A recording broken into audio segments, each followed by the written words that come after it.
Radio city podcast. Radio city पर कहानी पौराणिक भारत की।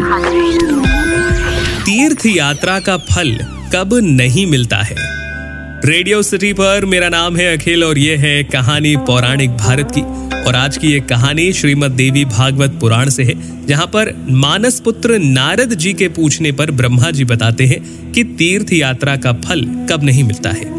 यहाँ पर ब्रह्मा जी कहते हैं कि अगर कोई मनुष्य तीर्थ यात्रा करने जाता है, दर्शन करता है, यज्ञ करता है, दान करता है, तीर्थ क्षेत्र में कुछ समय के लिए निवास भी करता है, किंतु फिर भी उसे तीर्थ यात्रा का फल नहीं मिलता।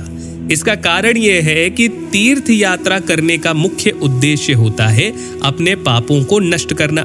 और मानव देह में जो पाप बताए गए हैं वो है काम, क्रोध, लोभ, मोह। तो अगर कोई मनुष्य तीर्थ यात्रा में जाकर भी अपने क्रोध को नहीं छोड़ पा रहा है, अपने मोह को नहीं छोड़ पा रहा है, वो भले ही एक तीर्थ क्षेत्र में निवास कर रहा है, लेकिन फिर भी उसका मन किसी और बात को लेकर चिंतित है और वो उस चीज का मोह नहीं छोड़ पा रहा है, तो ऐसे में उस मनुष्य को तीर्थ यात्रा का फल नहीं मिलता। ब्रह्मा जी ने उदाहरण देते हुए कहा कि जिस प्रकार से किसान के बोए हुए अन्न का मुख्य कारण होता है उसका भक्षण, यानी कि किसान अन्न इसीलिए बोता है कि वो उसको खा सके।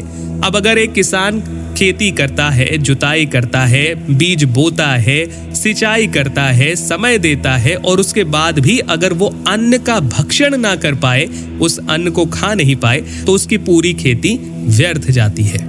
इसीलिए अगर आप तीर्थ यात्रा में जाने के बाद भी काम, क्रोध, लोभ, मोह इन सब को नहीं छोड़ पाते हैं, या कम से कम जितने समय तक आप तीर्थ यात्रा कर रहे हैं उतने समय तक नहीं छोड़ पाते हैं, तो आपको तीर्थ का फल ना के बराबर मिलता है। तो ये थी आज की कहानी श्रीमद् देवी भागवत पुराण से। आपको कैसी लगी जरूर बताइए। ईमेल कीजिए podcast@myradiocity.com पर। फिलहाल के लिए इतना ही। सुनते रहिए रेडियो सिटी। रेडियो सिटी पर कहानी पौराणिक भारत की।